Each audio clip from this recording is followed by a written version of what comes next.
Good morning, ladies and gentlemen. My name is Dr. PRAMOD SHAH. You have been introduced to the panel, and since the topic in front of us is vast and very interesting, I won't spend too much time going into the histories or the biographies of your panel today. Least of all, best of all, we have an official from Athletics Kenya.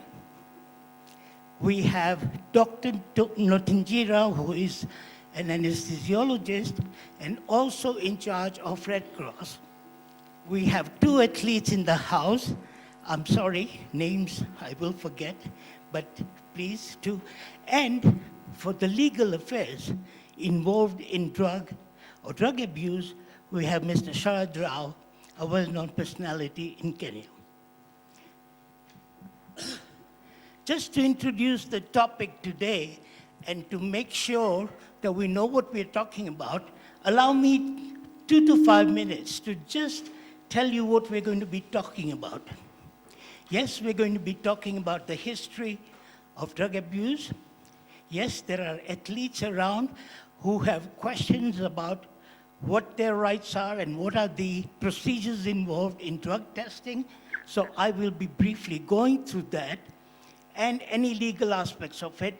So please mark your questions down if you have any, because I definitely intend to have a question-answer period with you all towards the last 10 minutes of this program.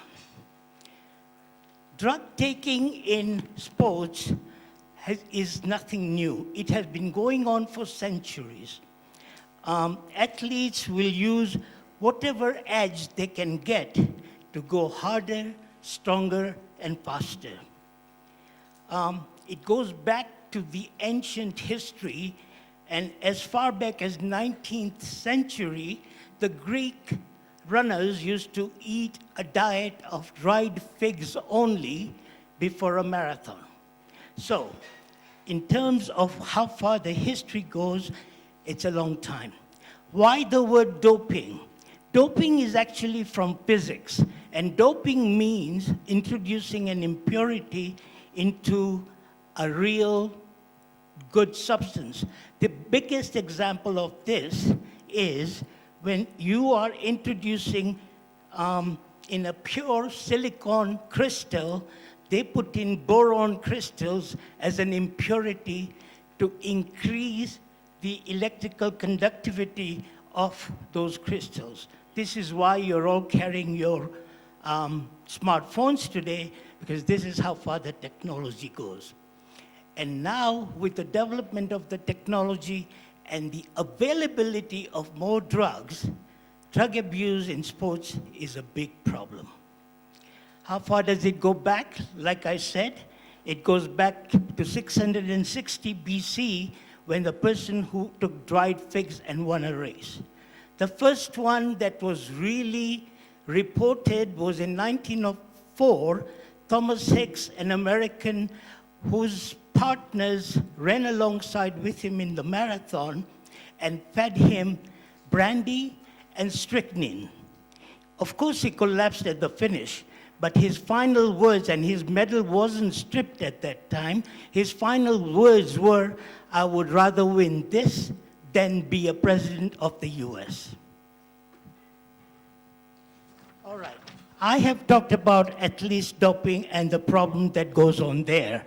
I'm going to start off, because if I carry on, there's a lot of information to give here. I will start off with you and ask you with Athletics Kenya, how closely are you involved in the drug abuse that goes on in Kenya? Sorry to put this question to you first, because all we hear is athletes and doping and Athletics Kenya, although it goes on in other sports, but our athletes are probably our best ambassadors, and so the question to you, sir. Thank you. Good morning, everybody. We're glad to be here this morning. And as you said, my name is BARNABA KORIR. I'm a member of Athletics Kenya Executive and also the chairman of Athletics Kenya, Nairobi region. I'm also in charge of youth development countrywide with Athletics Kenya.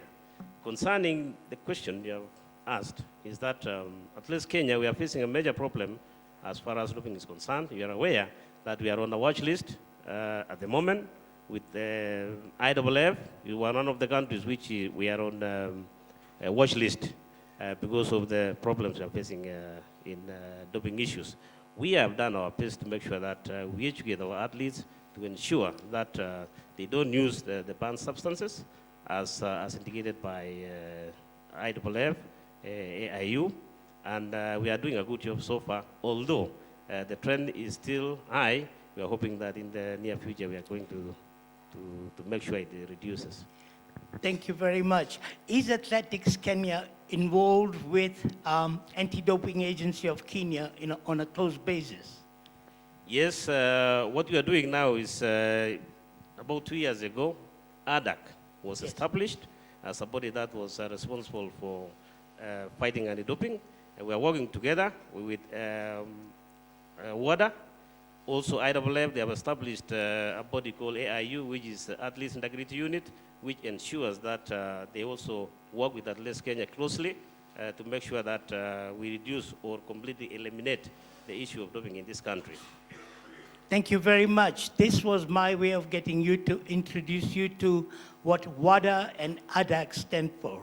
WADA is the World Anti-Doping Agency, and it was born on the 10th of November 1999 after a declaration was made by all sports agencies that met at a World Forum in Lausanne in March of the same year.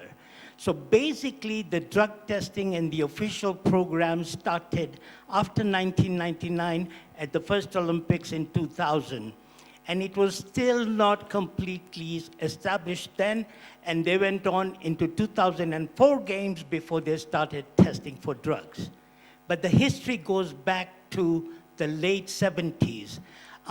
East Germany and Russia actually had state-sponsored drug doping in order to be able to win most of the gold that they can. And this is where the drug science, the pharmaceutical industries, and everything else started developing.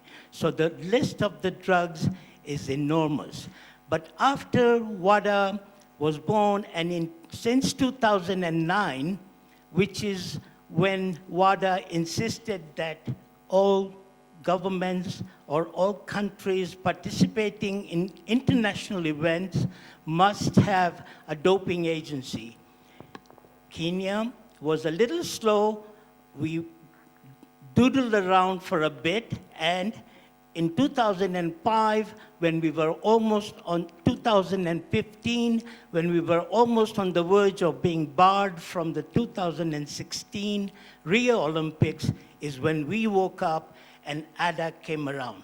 ADAC is the Anti-Doping Agency of Kenya, and that is in charge of all doping cases and how to detect and what to do, which I will brief you a little bit later on. But when we talk about ADAC and WADA, these are what I'm talking about. Now, let's start with you, sir, there. And as an athlete, what has been your experience so far? My name is WILFRED BUNGEI, 2008 Olympic champion. I want to say that this topic and this program that is coming today is very important, and especially for our viewers, for our athletes, not only in Kenya but around the world. The issue of doping has been, and it is, a menace in this country. We know very well that this is a career and this is a sport that has brought fame to this country for the last 50 years. But unfortunately, a few selfish individual athletes want to take us to a dark place that none of us, especially those who are retired, wants to be.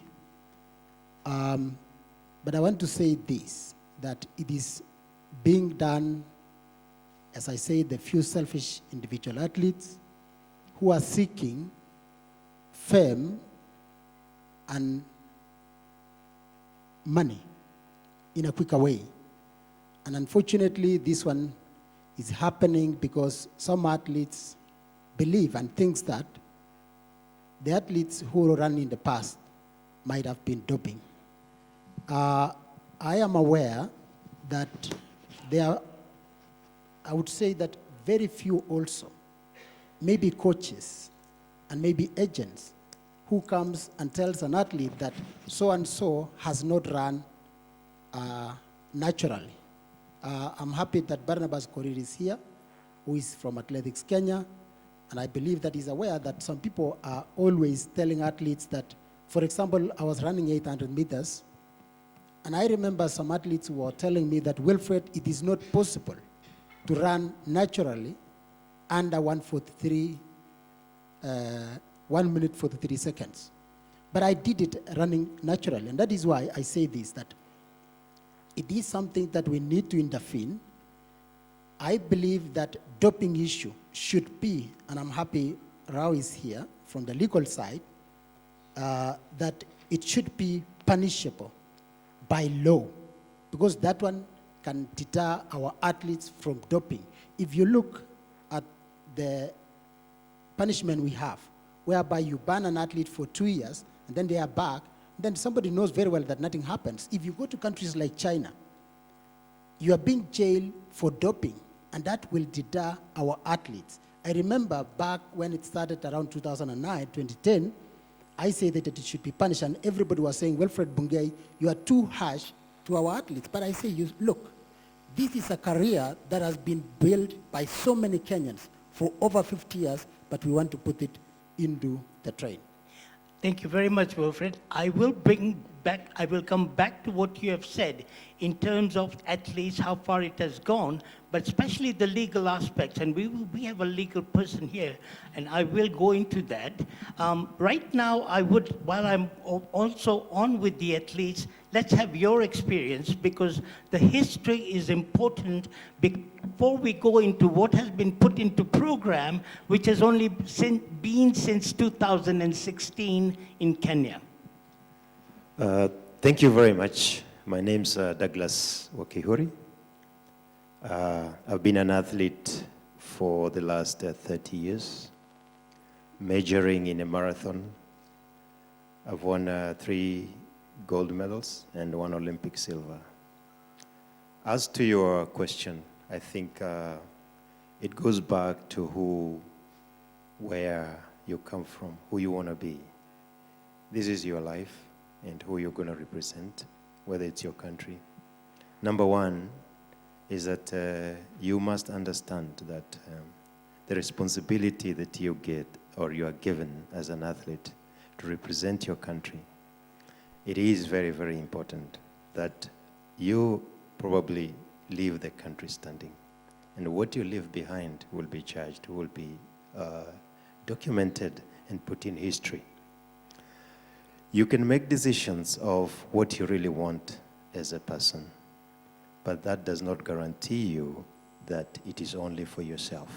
You're going to have your siblings, you're going to have your grandchildren, and they will all be judged according to what the results that you register. For me, my career started a bit young. When I was 19, I went to Japan for the love of running.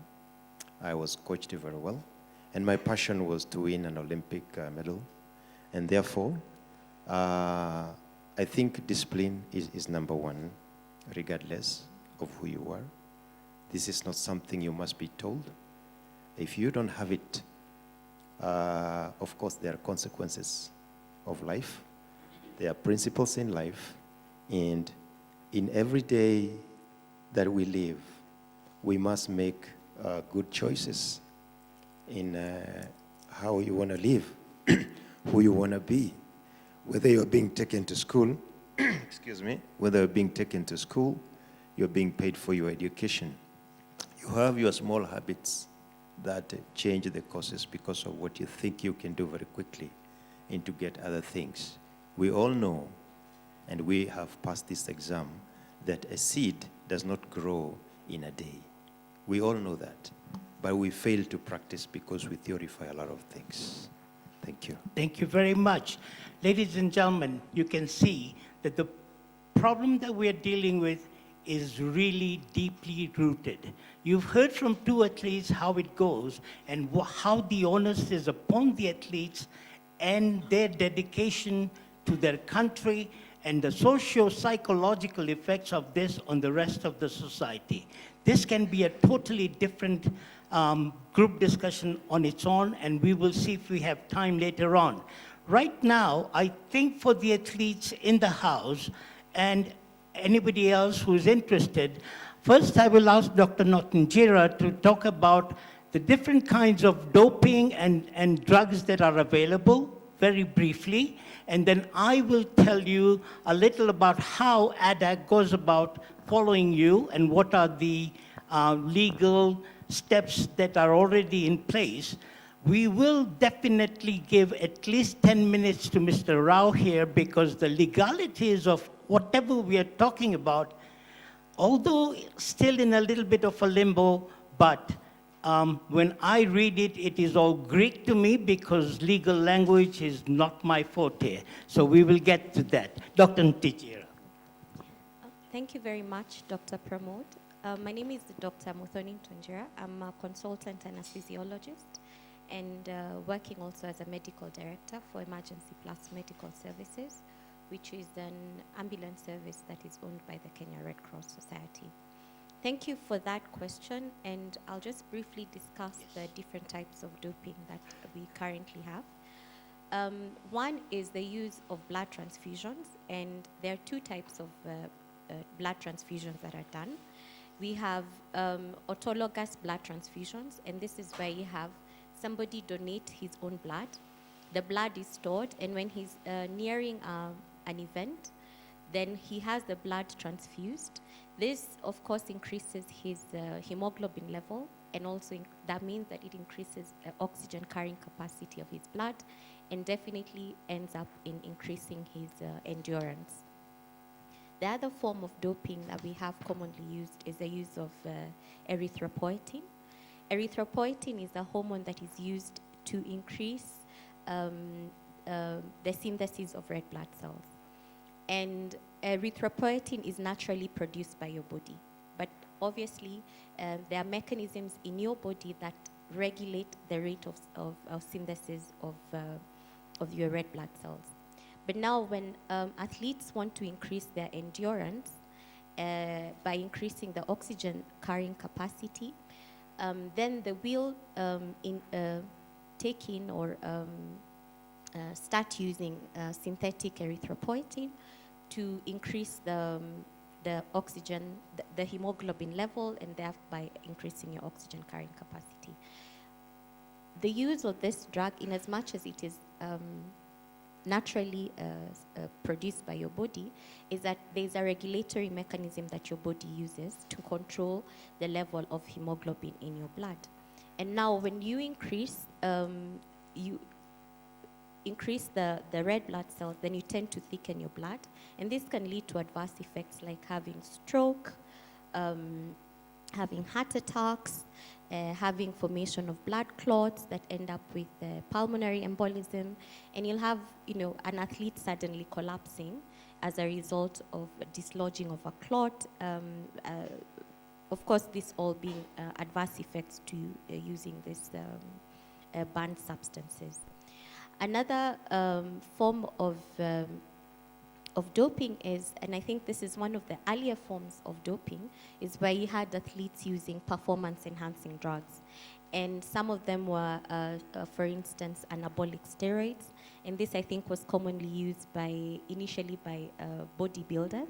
And this, of course, increases your muscle mass. And there's increase in production of testosterone, leading to increase in your muscle mass, and definitely, obviously, increasing your performance and increasing your endurance. And now, more recently, we have a lot of advancement in this doping era, and you will have the use of synthetic oxygen carriers. And the synthetic types are where you have athletes ingesting these substances with the purpose of increasing their oxygen carrying capacity and therefore increasing their endurance and their performance in this in the sporting events that they're involved in. To counteract all this agents or drugs that are used by athletes for doping, then the World Anti-Doping Agency has come up with a lot of measures, a lot of stringent measures, to be able to even detect erythropoietin and a synthetic form of erythropoietin that is called SHAH, which usually lasts, the duration that it lasts in the body is much longer than the homogeneous one that's produced by your body, that's the erythropoietin. And all these are measures to try and curb doping within the sporting fraternity. There have been advancements even in a newer technology that is called gene doping. And this is where we have gene therapy where coming into play in trying to develop DNA that an athlete can use to either, number one, increase their endurance and increase their performance. And there are measures that are coming into play by the World Anti-Doping Agency to even try and detect the use of gene therapy in doping. Thank you. Thank you very much. For all of you in the audience and anybody else who's looking at us right now, let's look at the side effects of some of these drugs, Dr. NTONJINRA, because everybody thinks of anabolic steroids, muscle mass, which is wonderful. But for all the males who are around here, ladies also have testosterone produced by their ovaries, but not in the same amount as the male testicles. Now, the anabolic steroids or human growth hormone actually enhance the large muscle development in your body. But males who are actually have taken this will testify that the one organ that they also want to increase in size does not. So please do not try to increase your masculinity by taking testosterone because it doesn't affect it, it shrinks it, all right? That is one of my ways of getting you to sort of enjoy yourselves, but at the same time, the side effects of these drugs, and these athletes who are going to be retiring know that there is life after athletics. And the complications of blood thickening, clotting, clots going to the heart, to the lungs, to the brain, strokes, these are very real. Talking about oxygen carrying capacity, why are our athletes doing well? The whole world has been looking at us. Nyahururu is very popular, but yes, training at high altitude where the oxygen saturation or the barometric pressure of air is low, your body naturally produces more red blood cells to carry that oxygen around. And so this is why before Olympics, if you go to Nairobi, up to Nyahururu, you will find a lot of international athletes training in our country. Thank you so much, Dr. PRAMOD, for that question. I want to discuss the performance-enhancing drugs and their side effects. And please note that in as much as these drugs are actually produced by your body, the body has mechanisms in which they regulate the amount of hormone that's produced by your body to avoid having this adverse effect. So now once you start introducing the drugs into your body, then as much as it will increase the performance, then it leaves unwanted side effects which can occur immediately, or there can be late effects that develop much later in life. So for instance, we have, I'll discuss regarding the erythropoietin. One of the things it does is, of course, increase production of your red blood cells, and this tends to thicken the blood and obviously increases the oxygen carrying capacity. But the severe adverse effect is that with blood thickening, it means that there is a higher risk of formation of blood clots, and you'll have athletes developing, whether it's short-term, intermediate, or even long-term effects. They'll end up with strokes, they'll end up with clots forming in the heart, and ending up with myocardial infarction, or as we commonly call it, heart attacks. They'll end up with formation of deep venous thrombosis, and these are clots forming in your veins within your lower limbs. And this can actually proceed further and end up with formation of clots in your lungs. And these are some of the causes of sudden cardiac arrest that you'll see presenting in some of our athletes who have a history of having used performance-enhancing drugs. Now, when it comes to other hormones that athletes will use for doping, such as the growth hormone, you'll have drugs like insulin being used. Now, insulin, the purpose of insulin, in as much as it is used in your body, is to ensure that glucose gets into your blood cells, and therefore your cells have the nutrition that they need to perform the metabolic processes that are required by your body. But now when you take that and increase the amount of insulin in your body, is you have adverse side effects like your blood sugar levels going extremely low, and you'll have some athletes actually losing consciousness or collapsing as a result of low blood levels, and this is because of the exogenous insulin that they have ingested or they have taken. Other drugs, like you mentioned, Dr. PRAMOD, regarding use of anabolic steroids or testosterone, in as much as it increases the muscle mass, it has quite adverse effects. First, on your performance in the growth of your male sexual organs. It has effects on. It can actually lead to development of diabetes. It can lead to, of course, there's a lot of acne that comes around with use of testosterone. And one of the key things that you need to remember is we do not need to use performance-enhancing drugs to increase the level of performance as an athlete, as we have these athletes here who are better placed to advise. I know with training and exercise, your body gets to adapt to more and even increase its own endurance in a physiologic manner without having to use the doping agents to enhance your performance. Thank you very much. Yes, we can go on for hours talking about the side effects of these drugs. I've already told you that. Let me take just 3 minutes to say what is the role of ADAC in Kenya and what are your rights as an athlete and what does it involve. ADAC was finally formed in 2016 before the Rio Olympics. Now, the role of ADAC is anti-doping, so to teach the athletes what not to do, to follow them up, and also to identify cases of doping.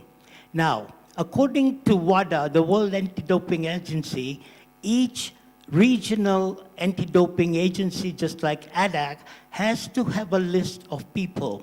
And if you are appointed on a list of registered doping surveillance, what happens is that you're identified and then your whereabouts have to be known. You have to tell the ADAC, and the website is available, I will not go into that, but they have to know where for the next 3 months while you are under surveillance, you will be. This includes what time you will be sleeping at home, how long you will be at home, what time do you train, where do you train, with whom do you train, and where you have to give every day for 1 hour where ADAC can reach you without knowledge. Now, in other countries, I do know that 3 o'clock in the morning, there have been knocks on the doors when a couple is having a good time in bed doing, you know what we do in bed, they have been actually stopped and they have to give their samples. So basically, the rules and regulations of WADA, which every regional anti-doping agency has to follow, are very strict. Now, having said that, and if you are on that list, yes, you will be followed, and yes, your samples will be required at any one time. This is to decrease the pool of people who use drugs, because there are masking agents, and one of them is a diuretic, which athletes know about. And having taken any of these, if they put themselves on the diuretic, they pass out a lot of urine in the days before, and they also lose weight. Wrestlers and boxers actually use the diuretics to lose weight so that they can fit in within their category of weight. And this is why the drug testing is very extensive, so you will be caught. Now, once you're identified, whether you're at an international competition or whether you are on that registered pool of athletes that is being followed, a drug commissioner from the ADAC will be following you. And once they appear, then you have to be in their sight until after the sample is taken. The taking of the sample has also been standardized quite a lot. Basically, the samples are urine and blood, if required. But when you are giving the urine sample, you are supposed to be totally bare from your elbows down to your hands and from your waist down to your knees. The drug commissioner who is looking at you, you have to be in his or her view while this sample is being taken. Yes, there would be warriors who might want to have this job, but I don't think WADA or ADAC will approve of you, because yes, athletes are warned that you will be observed while you're passing urine. You have to be completely naked from waist down to the knees, and your hands have to be totally free. Why has this rule been introduced? Because people have substituted other people's urine. People have substituted apple juice instead of urine. So this is the reason why the collection of samples is very, very strict. And when you walk in, there is a number of kits lying around, so nobody can actually pick a kit that has been adulterated by somebody before. You pick your own kit out of the ones that are lying there, break the seal. It has got two little jars in it, and a container where you pass your urine. Once you've passed your urine, you yourself have to open up container A and pour the urine up to the mark that is on the side of the bottle, and then you do the same thing with that same urine in container B, and whatever is left in the collection bottle is used to measure the specific gravity. All right, now the sample A is sealed in front of you and goes to a WADA-approved lab, and it is kept there until such a time that it is no longer required. It will not be broken into. So you are tested on sample B, and any kind of results that come out, you are liable for it. Rather than go into all these details, the legalities of this are really complex, and I hand this over to Mr. Rao right now because he's got some very interesting stories. First of all, he has been on the Kenya Olympics, International Olympics Committee. He's now a life vice president of the Commonwealth Games Association, and he represented Kenya there. So besides being a legal officer, he wears a lot of hats here. Mr. Rao. Thank you. You mentioned the question of urine and people switching urines. So let me tell you an incident in 1968 at the Olympics in Mexico. I was part of the Kenya team. I led the Kenya tennis team to the 68 Olympics. So that was my first contact with also the Olympic body here. The drug testing was really being introduced seriously in 1968 at the Olympics in Mexico. And it was a simple procedure then. It has now, of course, come to a very advanced stage. But at that time, I think it was very simple that you had to give your urine sample.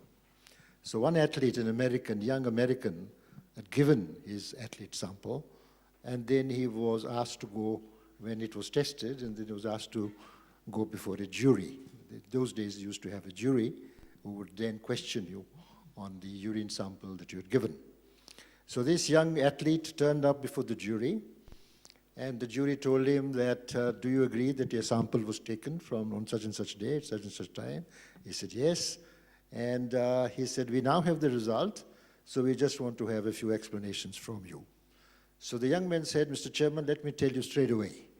I haven't taken drugs in my life at all, and I hadn't taken any drugs for this particular competition. So you can ask me anything, but I'm confident that my urine will not show any sign of any drug. So the chairman said, yes, yes, yes, that is quite right. We actually didn't call you for that.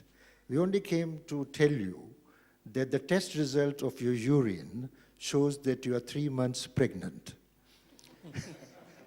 So you might need to do something about it.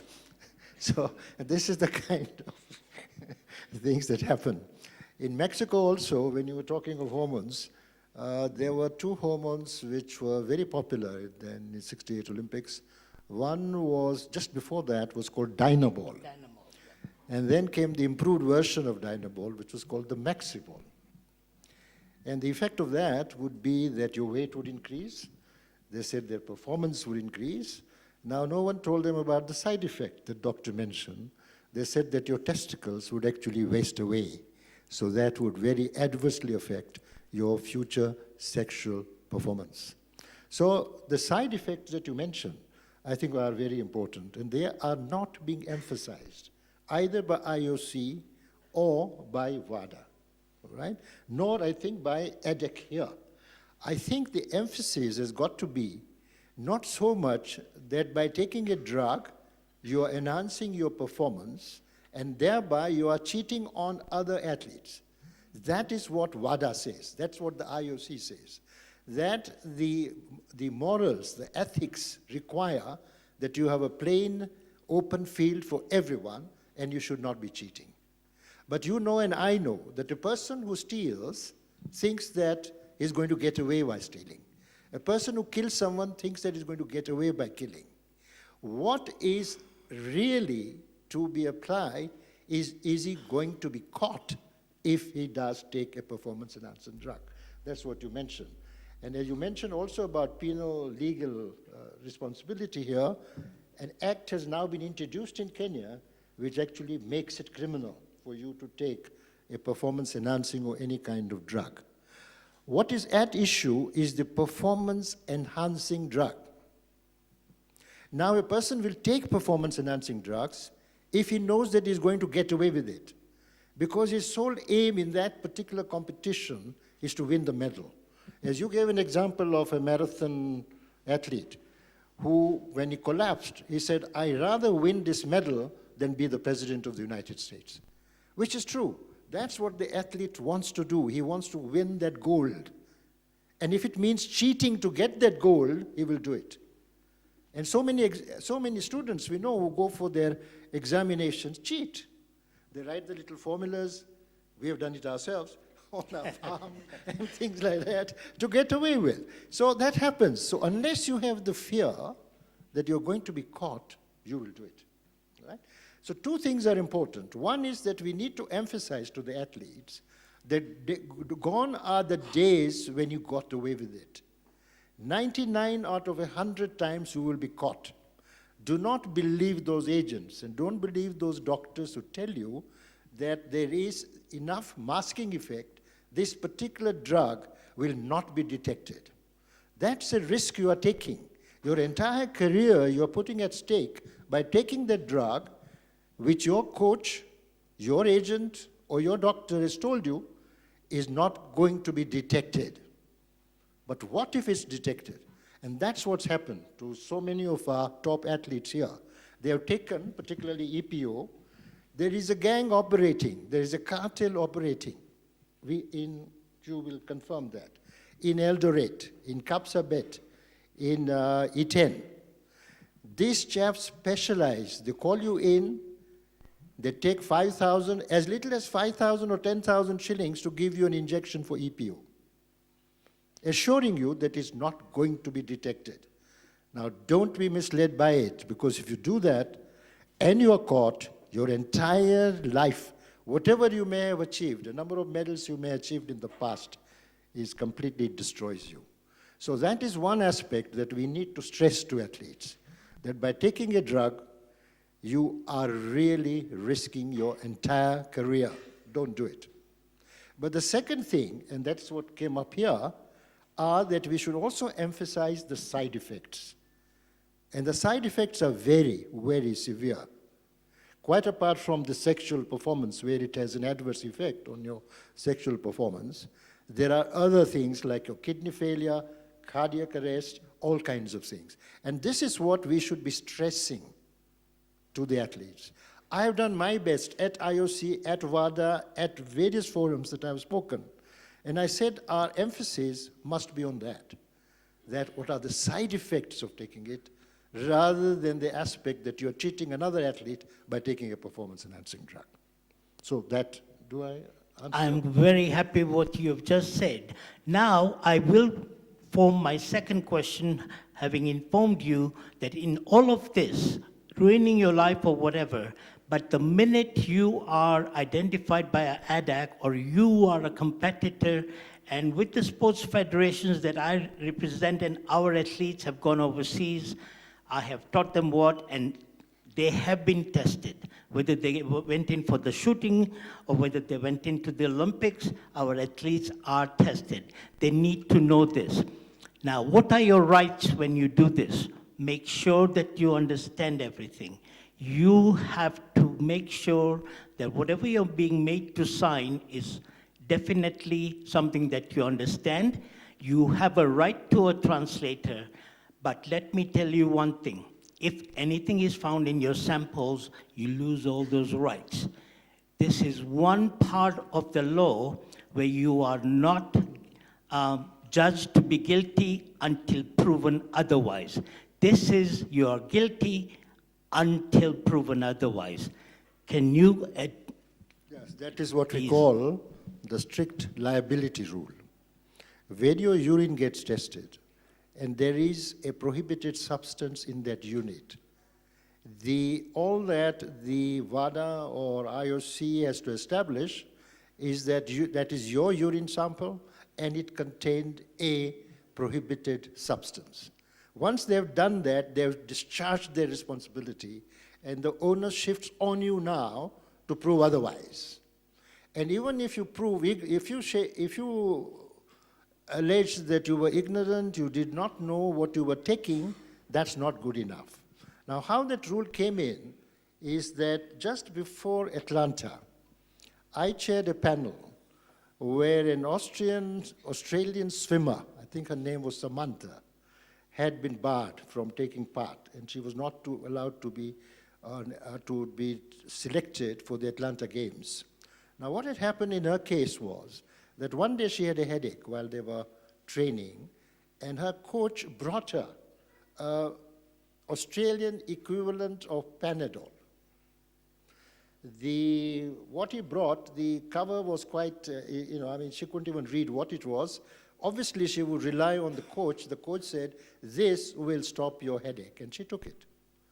Now, as happened, that equivalent of Panadol, of Australian, had a substance which was prohibited.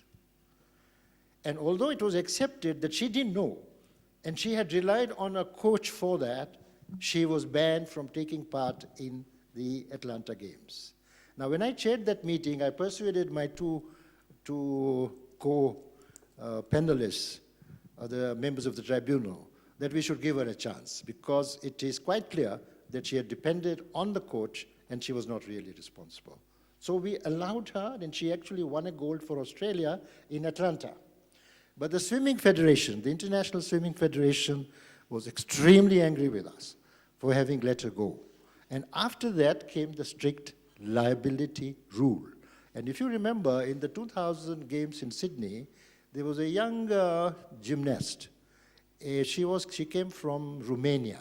I think her name was Andrea Rudicon or something, and she won the event there. But she had taken a health pill,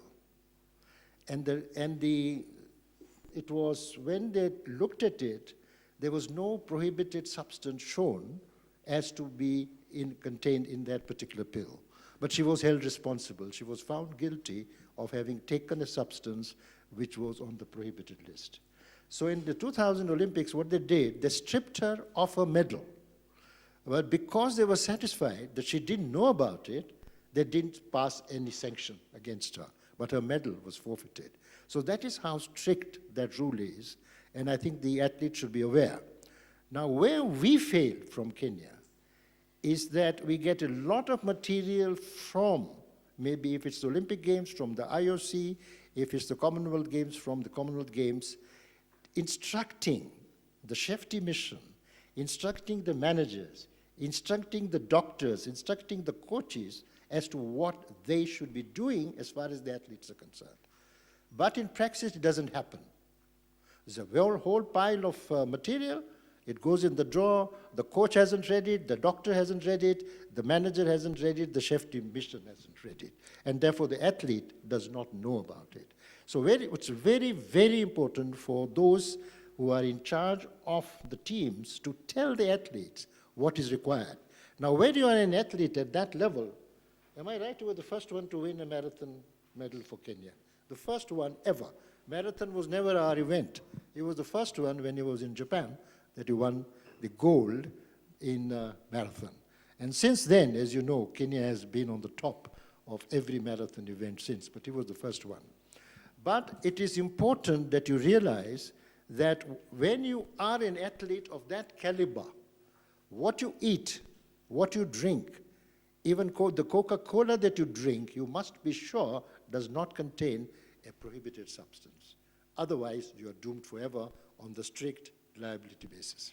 Thank you very much. And that brings me on the topic of what if you are on the products that are prohibited list, which is renewed every year by WADA, and there's a whole committee of experts who go through this.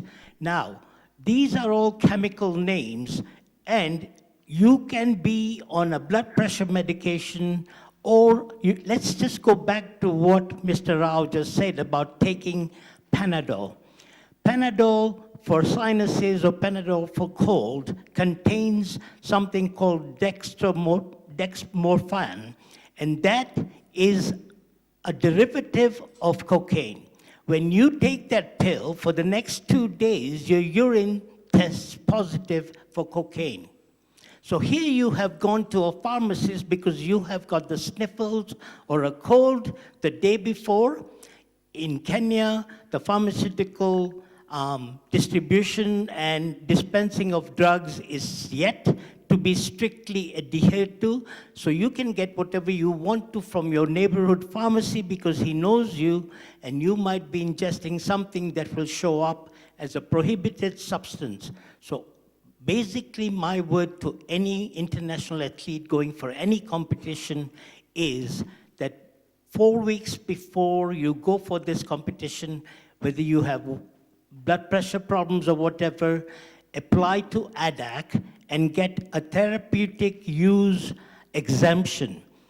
ADAC will fill out your forms. You are on this medication, particularly for a medical reason. There is no alternative, and that way, if it shows up in your urine, then you're exempted from it.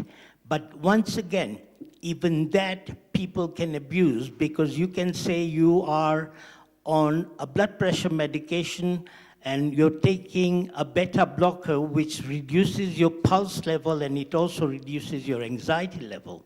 So people going into archery or sport shooting like to take this beforehand because it takes off the shakes and the nervousness, but there are certain levels that will be produced in your urine. So if you're taking it and you've taken it just for the event, your blood level, your urine levels will be much higher than somebody who's been on it for a while. So even therapeutic use exemption it's really very, very difficult to avoid. All right? Now that I've told you about your rights as an athlete, about what you have to do, the sentencing is absolutely universal, demanded by WADA. And what Wilfred said before, you lose your athletics license or whatever body you're representing from anywhere from 2 to 4 years. And we've already had 3 cases so far that are banned, or more. All right. Ladies and gentlemen, we can go on discussing a lot. I have 2 questions for my panel, and then I open this up for you. We will start with you, Mr. Barnabas. What have you got to say about the recent action by WADA and IOC of letting Russia off the hook completely for everything that Russia and East Germany did up to last year? Now Russia has been readmitted. They have, I must say, they must have more information on which drugs to use and how to use them, because we know it all. East Germany and Russia, it was a state-sponsored drug program. All right? What are your views on that? Yes, thank you. I think this is a personal opinion. We had, in our case in Kenya here, you remember that in 2016 we were almost being removed from going to Rio, and we survived by a whisker. And of course, Kenya is a superpower as far as athletics is concerned, and everyone was doing everything possible to ensure that we participated. And the conditions that we were given as Kenya, we were able to come out of that. Concerning Russia, it was different because it was state-sponsored programs they were giving, not only athletics, but also in other sports federations. So it was a bit complicated. We had the results, we had WADA, which started investigation in Kenya in 2016, and the results came out in October when they came to Kenya here to give us a brief on what they came out.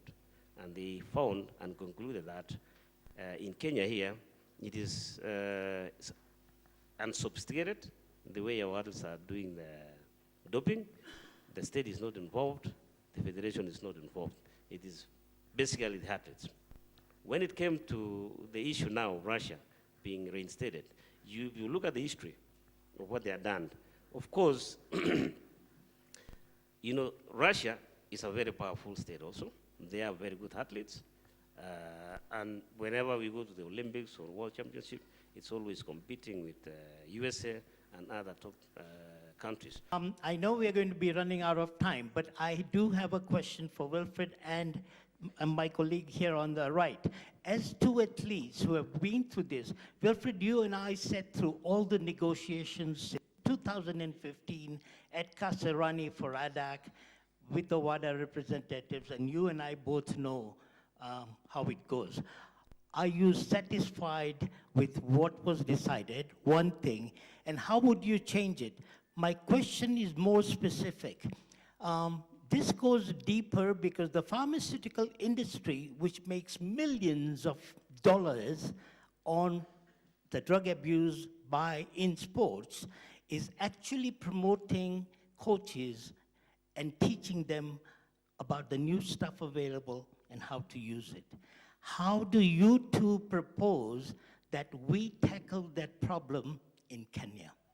Yeah, thank you very much, Dr. Ari. I think you have just brought a topic that I was thinking, because number 1, as a professional athlete, you are not supposed to take any drugs, especially off-counter drugs.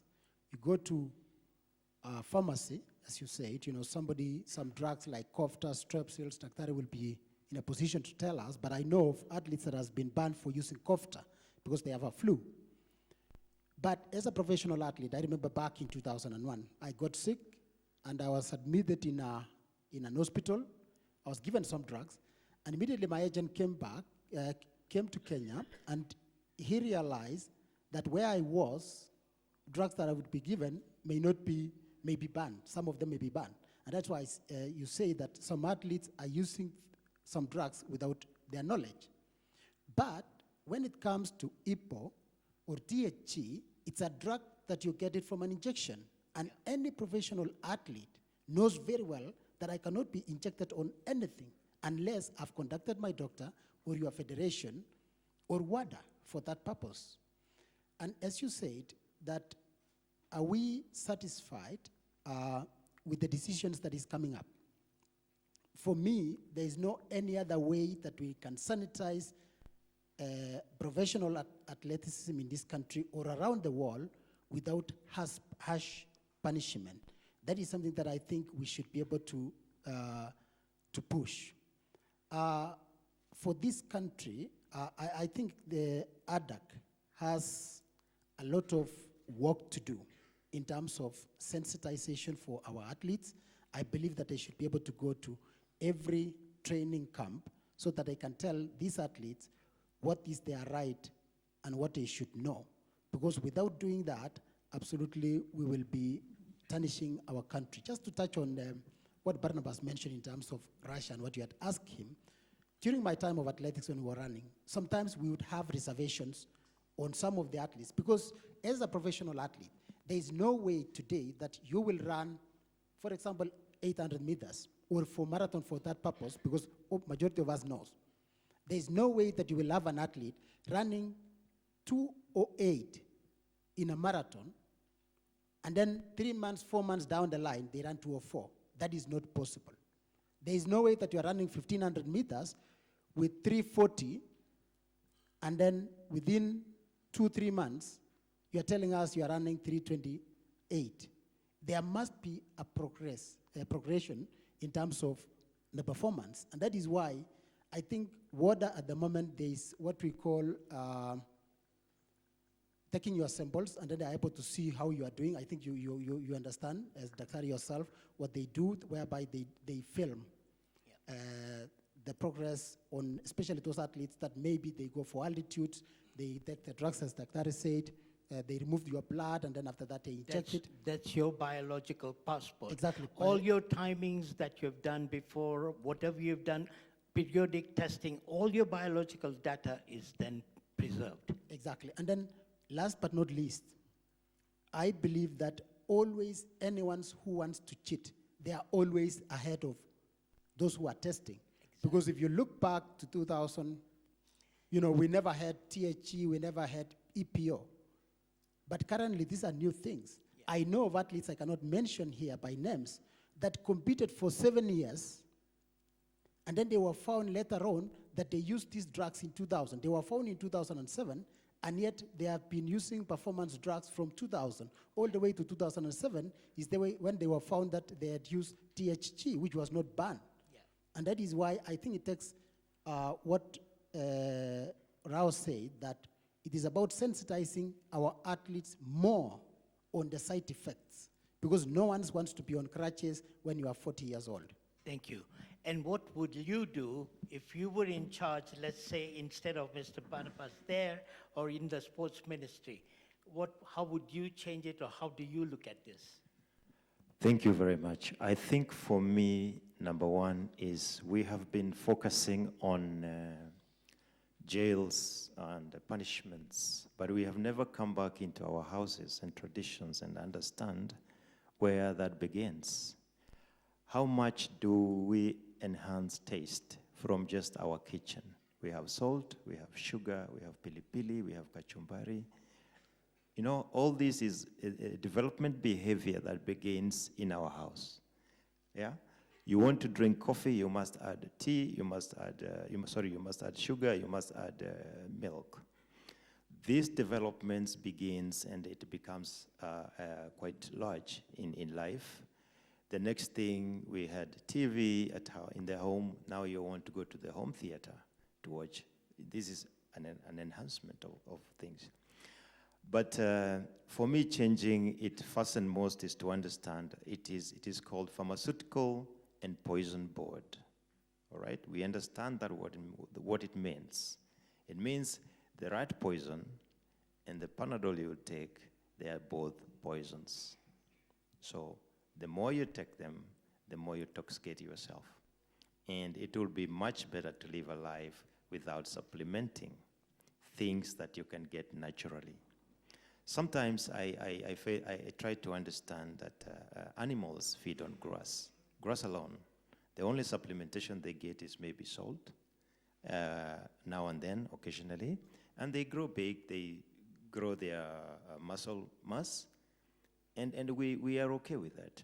But for us, if you look at our table, we have so much stuff that has been manufactured and chemically processed to preserve the foods that we eat, that we never think, what are the side effects of that?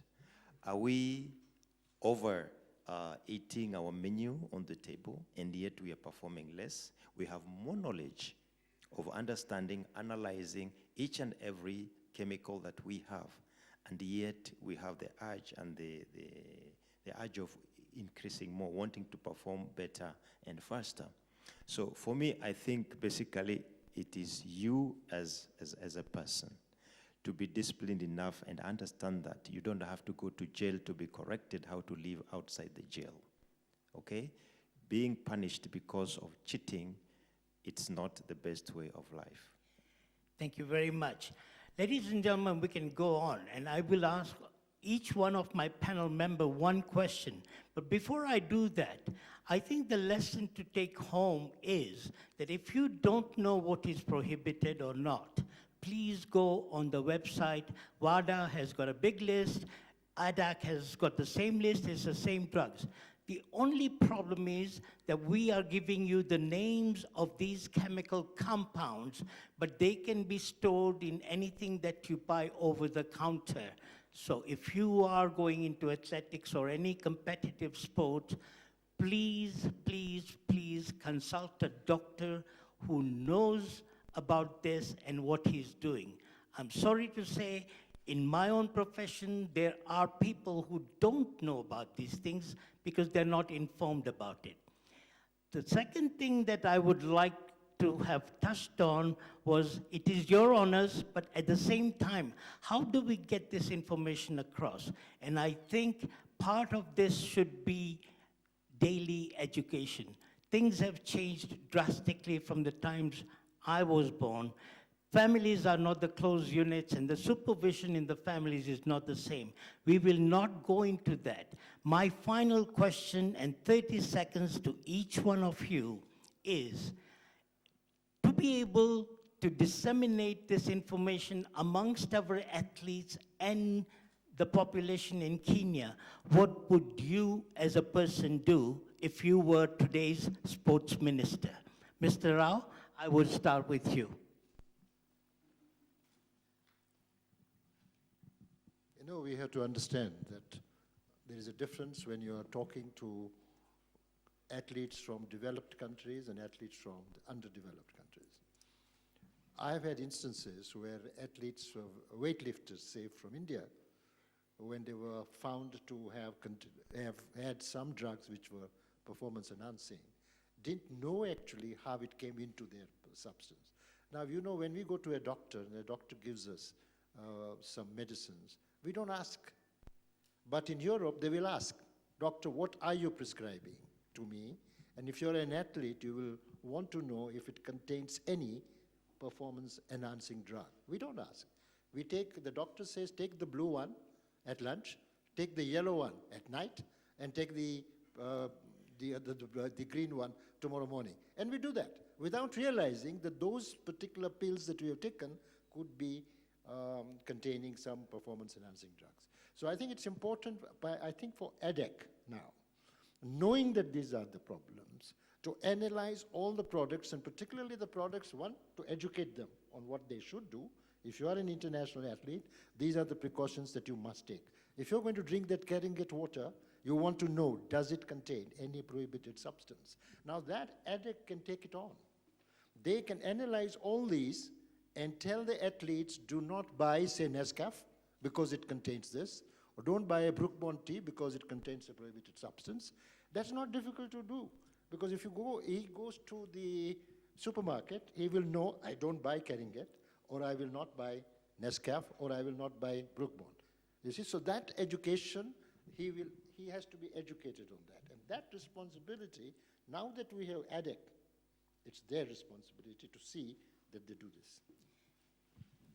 What would you do to get this information across? I think education is key, number one.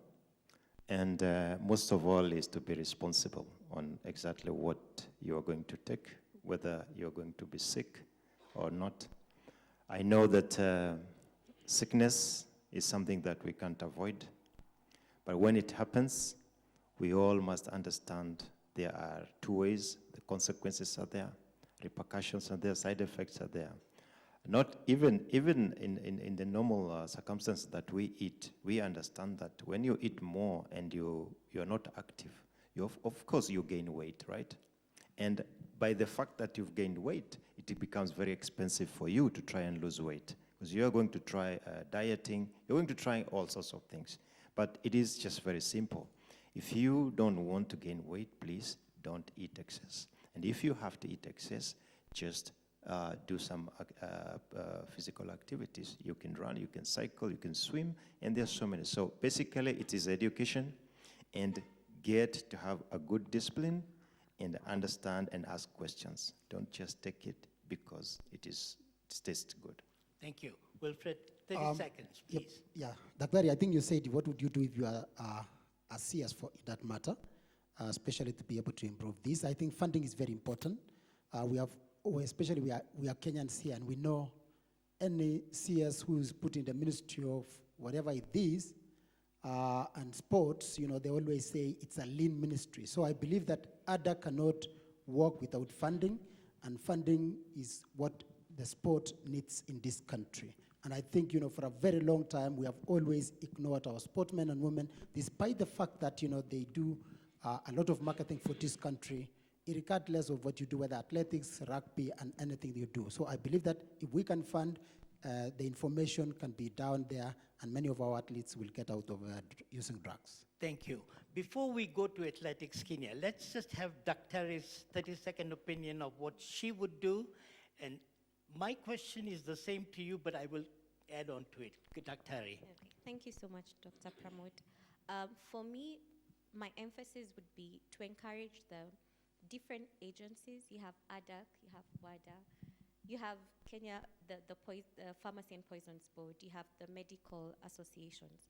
They need to work hand in hand in understanding what our athletes need, what we need to encourage them to avoid, and create that knowledge and awareness and advocacy out there, so that if I have a patient come to me who's a medical, who's an athlete, and as a medical practitioner, then I should know, I should have the information from ADAC knowing what the prohibited substances are. So as I write that prescription, then I know very well what I need to avoid in this particular athlete. So putting the information out there and having these agencies working hand in hand is really important. Thank you. The spotlight is always on athletics, all right? No matter what. And so what do you think, personally, or even from Athletics Kenya, how can we change the situation, or what would you do? I think from our experience at Athletics Kenya, from my understanding, we have to look the agents that causes these athletes to dope. Why are they doing that? So there are two types of athletes. There are those athletes who intentionally seek to gain or to benefit from doping, and there are those athletes who actually, by mistake or ignorance, they take those medicine. So from all this explanation, what we have been dealing with is only those athletes, they actually get doped by mistake. But we have to look at what are the reasons our athletes are doing it intentionally. One is financial.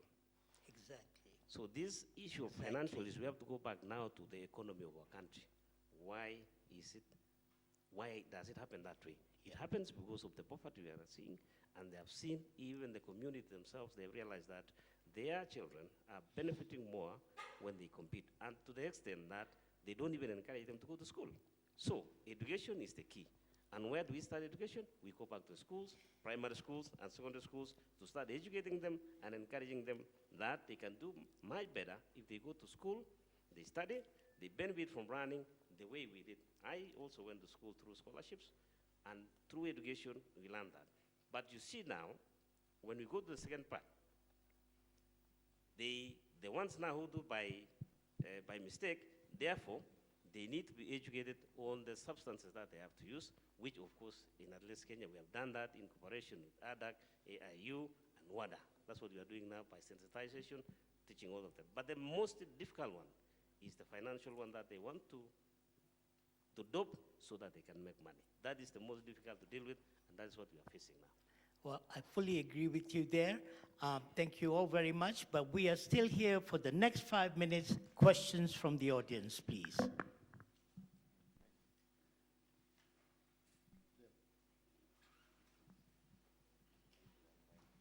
Here.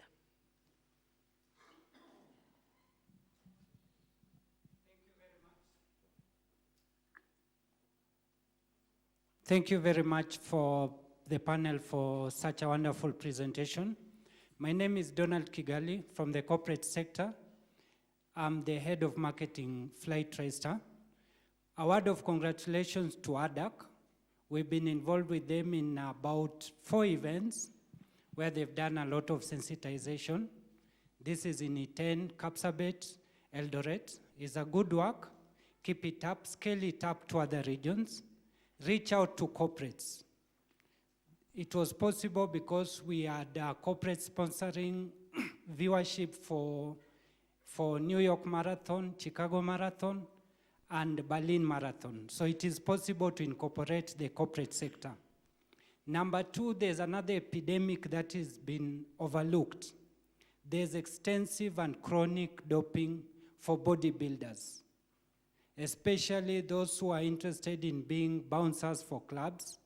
I don't know who will take care of that. It is chronic, many of them are dying, and many pharmacies are doing it within town. Kindly, let's also incorporate that. They don't fall within sports ordinarily, but something needs to be done. Thank you. I'm going to answer one of your questions right away in terms of the people who are doing security work, bouncers in the clubs and all of these places. The problem that I know about has been around for over 25 years. And I do know that there are prescriptions now, because now it has been restricted, so you do need a prescription. But there are certain anabolic steroids which are still not controlled, so you can get them from the pharmacies, or you can get a prescription from your local GP. Now, this is something that again falls onto the same question of poverty and the rewards of either being a bouncer or just tilling a farm, all right? So basically we go down to our own governmental institutions, systems, and yes, the rot has to come out completely. I fully agree with you that these substances should not be available. But like I said before, pharmacists are allowed to sell prescription drugs without a prescription, even to this day now. Anyone else have something to say? All right. Yes. Oh, I have the mic. Okay, my name is Beno Cheng. Yes. I'm a sports journalist.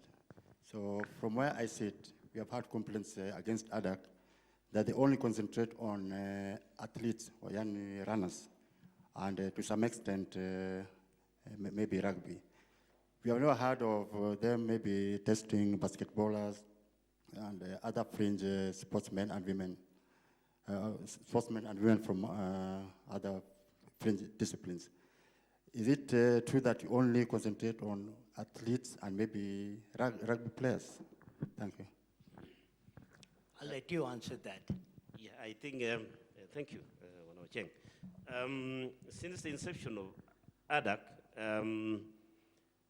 the concentration they have had is basically athletics, because you have had so many times that it's only athletes that have been got doping. And so far, as far as I know, because we are always in contact with them, they have also started now. They wanted to ensure that they established the whereabouts programs for the athletes, because it's very difficult also, and it is very expensive to test. So they had to put most of the resources to the athletics, and then now they have started testing other federations. So it's not true that they are only targeting athletes. They were only targeting athletes to ensure that we are not going to be removed from the... Thank you. Yes. Yes, all the federations have been represented at ADAC, and it is up to you to make sure that your players know. I'll take one more last question from somebody up there who raised his hand before, and afterwards, ladies and gentlemen, for those of you who have any questions, I or any of the panel members will be available to talk to you. All right? Thank you. Yes. Oops. Can we get him a microphone, please?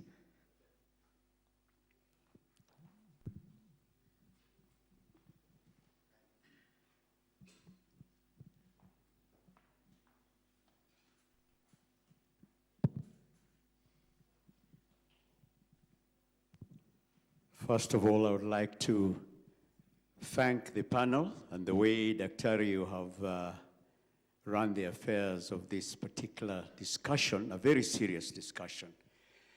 But I think we are more or less talking to ourselves. I would have thought that perhaps the Kenyan athletes would have been here, would actually have occupied the whole room. I may be wrong. First of all, my name is Sami Louis, and I have some reason to be able to put this question that I'm putting. My association with athletics and also sports in general goes back some 46 years ago, from the 1972 Munich Olympics.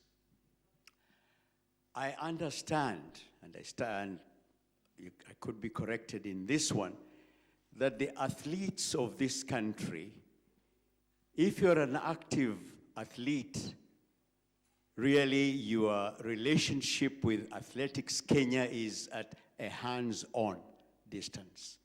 They are not allowed to be members of Athletics Kenya. It's only after you retire that you are able now to become associated with Athletics Kenya. So what kind of relationship is there between Athletics Kenya, ADAC, and the athletes themselves? Because whenever we hear a case of somebody being told that you have taken performance-enhancing, whatever you call them, they break down and they cry and then they say, I have not done that. This is something that is just being brought upon me. What kind of relationship is there with the athletes so that they are not reading about it? Barnabas, you do a good job in your column in the papers, but they should not be like myself, who is not an athlete taking part for this country. It's as if they are just hearing it as I am hearing it. Thank you. Sammy, can I answer your question before I hand it over to Barnabas? Please. Having been involved with ADAC and having been involved with 2 or 3 sports federations, and thanks to my mentor from the Kenya Sports Shooting Federation, who actually promoted me to continue doing this kind of work, that I am here today. When ADAC was formed, each and every athletic federation was there. So now it comes to every federation to take an active role to make sure that their athletes are informed. And yes, representing Kenya Sports Shooting Federation, if you call upon us, I will be there personally to tell you how to do it. That's besides the question. But the point is that once an athlete's samples go to ADAC or to WADA, there is strict confidentiality and nothing is done. To get the publicity or to avert any kind of a deal, people who are guilty will go to the media and spread the news. So you never hear about any kind of a sanction from WADA or ADAC until it has been proven. All right? So this is why, in terms of social media and distribution of media these days, it's very fast. All right? I am sure Athletics Kenya is very well connected with ADAC, but we are still in the growing stage. Thank you very much, Sami Lui, for your comment. I was also an athlete myself one time when I stopped running. WILFRED, BUNGEI, one of our heroes, was under my management before, and we did very well. It is sad sometimes to know that most of Kenyans do not connect the fact that at least Kenya and their athletes are one and together. That for us as a federation to always produce the best athletes in the world, to always be number one everywhere we go, to produce the best marathoners, and yet we still have the same perception to say that at least Kenya is not doing anything. Sometimes it's not fair. Because at the end of the day, where I sit, we are always in contact with athletes. Any coordination, any contacts, whether in Kenya or outside, we are always with the athletes. So actually it's not true, but it's a perception that has been persisting and has been going on for a while now. We have to change that perception so that the Kenyans can understand that at least Kenya is doing everything possible to make sure that our athletes are doing well. And I think before even I stop, I should give either WILFRED BUNGEI or Douglas to comment on that because they just retired the other day. All right, last comment, please. We've already run our time, and then we'll be available for whatever afterwards. I want to put it this way, that the relationship between athletes and Athletics Kenya is good. And I think the question that was put by Sami Lui is those active athletes, whether they are members of Athletics Kenya or not, which I think we are not. Any active athletes, are not allowed to be members of the Athletics Federation, AK. And that is something that, of course, it has been a big fight. We have always had, especially when we were active, Barnabas knows, he was also fighting Athletics Kenya before he joined them when he was active. And therefore, that is something that all of us, we have always said that they should have a stake, regardless whether they're active or they're retired, we need to have them there. Unfortunately, this is something that is there all the way from IAAF. It starts from IAAF where they only have one sitting individual who is called athlete representative to sit there in the federation, but otherwise being part of them, absolutely not. Thank you very much. Ladies and gentlemen, I hope you have enjoyed yourselves. First of all, I take this opportunity to thank each and every individual on this panel for making this interesting, I hope.